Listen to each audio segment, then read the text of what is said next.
Welcome to the Hollywood Scholar. I'm Jed Morgan, and a few days ago I made a video about the news surrounding the Last of Us TV show adaptation coming out this Sunday, and I figured because of how much news I put into that single video, I wouldn't need to talk about it again for a little while or make another video about it for a while. But in the days since then, more and more news has come out about The Last of Us, and I have to do another video where it covers a ton of different news, and all of it is bananas. None of it is enticing me to the show, and some of the promotional images, which aren't necessarily related to the show itself, but some of those images creep me out to a certain extent that I feel very uncomfortable. And some people don't have that feeling, but on a panel show that I was on last night, they mentioned that they felt the same way towards these images. So I felt justified enough to show them to you and say, hey, this feels wrong to me somehow. But let's start off with the simple one, with the casting announcement for Maria's character, Tommy's wife, Joel's sister-in-law, for the upcoming Last of Us TV show.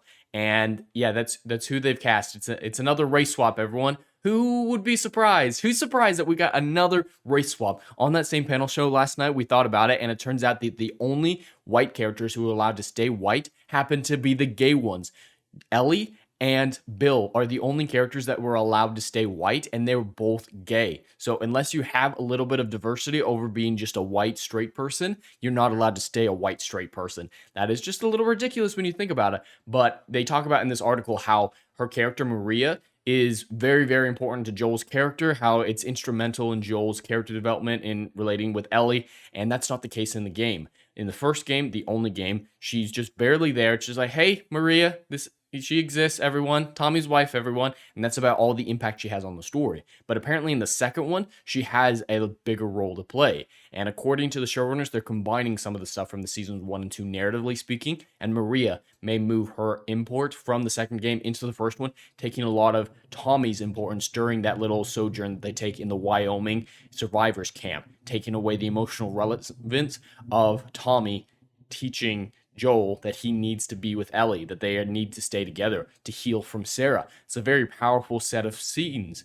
and they're going to give it to Maria instead, apparently. They're going to race swap a character and make her the most important woman ever so that she can woman-splain to the hero.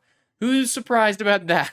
But that's just a very brief piece of news, not really all that important compared to the rest of this stuff. Moving on, we found out that the third episode is going to be 80 minutes long. Apparently, most of them are going to be about that same length, around an hour and 20 minutes long.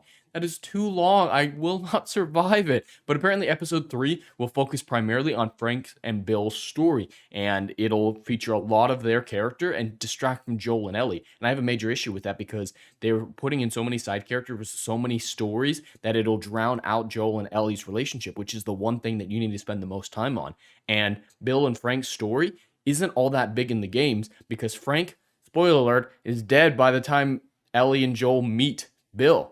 And that's an important part of his story. So if we're showing Frank at all, it means we're either breaking from canon, we're either including him where he shouldn't be, or it's a bunch of flashbacks. And him being alive isn't necessarily a super big deal. It's the fact that it will focus primarily on their relationship. That's too much of a major distraction and divergence that it's just going to be a slog of an 80-minute episode. And we have actually a little bit of footage of them behind the scenes, and they're going to be gardening together. That's what we're going to want in our zombie show. You know, taking a whole episode to distract from the main plot just to show the two gay guys gardening. That's what we want, everyone. Bill is a great character that I love for them games, but he's not that important. He doesn't deserve a whole episode to himself.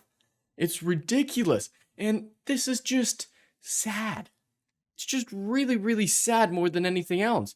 And like I was saying, a lot of those runtimes are going to be around that hour and 20-minute mark. These are a couple of them, and I've heard reports of the other ones unsubstantiated, but they're going to be long episodes. I don't know if I can survive that long. But moving on, this is the series of images that made me feel very uncomfortable. The Last of Us DLC, I think, is fine for the most part. It's really boring, a lot of walking and talking. Some of the action when it's Ellie in the winter section of the game, you know, filling in the parts of The Last of Us where she's taking care of the injured Joel, that stuff is fine. But when you go to the flashbacks, I feel very uncomfortable seeing two 13-year-olds kiss.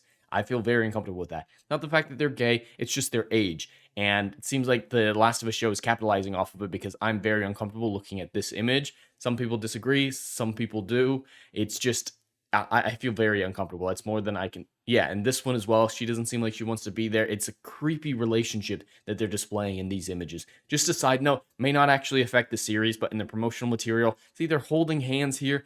I feel very uncomfortable looking at these sets of images. So we're going to move on very, very fast. The review embargo on this series has lifted, and several mainstream and access media sites have come out with their reviews. And they're everything that we would have expected them to be, considering the diversity inclusion criteria that this show fulfills. Looks like Collider is giving them A+ is their score, everything a great adaptation should be. Anytime the access mainstream media sites agree to this extent, I get very, very concerned. This is becoming very much like Rings of Power, where it's frightening. If you see access mainstream media sites agreeing, that normally means it's going to be a disaster of untold proportions and it's getting protected. It's going to be awful. That's what we've seen time and time again in recent years. So them giving it an A+, saying it's everything an adaptation should be, has me deeply, deeply concerned. The IGN review is very much on the same line. I just want to focus on this header that they have. It's a credit to the show's creators that the 2 Hallmark episodes push queer relationships so firmly to the forefront. So there's probably going to be an episode about the Left Behind DLC with Ellie and her girlfriend from back in the day when she initially got bitten, and then the Bill one that we were talking about earlier. And part of the review of IGN is just saying, oh my god, there's 2 whole episodes about being gay, Z's. That's amazing, Z. That's what we've come down to, is not talking about the actual story, just, oh, there's 2 episodes about gay people. Wow, isn't that stunning and brave? What about the story? What about the characters? Is it good? No. It talks about gay people for a long time. Long, long gay scenes, okay? And they gave it a 9 out of 10. Jesus, this scares me because they also gave a lot of Rings of Power episodes 9s out of 10s. I'm afraid that this series will turn out horrendously, just like the last time we saw them agree to this degree. I am not looking forward to this Sunday. I'm actually terrified. We have more reviews out on Rotten Tomatoes. They're at 100% on Rotten Tomatoes. 100%. That, I can't say it enough. This scares me. If it's this much of an agreement, it's probably going to be very, very, very bad. It's probably going to be worse than even I expected it to be. Anytime critics agree to this extent, there is a protection going on, and it turns out to be one of the worst atrocities ever put to screen. So this is what we have to look forward to. Access mainstream media sites agreeing to high heaven, a hour and 20-minute long gay episode side story that distracts from the main plot, and so many other travesties, such as Maria taking over the role of Tommy to womansplain to Joel about why he needs to stay with Ellie. God, Last of Us is going to be a disaster of untold proportions and really slot in nicely with the other disasters of recent years. But anyway, that's all I have for today. I'd love to hear your thoughts in the comments below. Please like and subscribe, and I'll see you in the next video. Anon.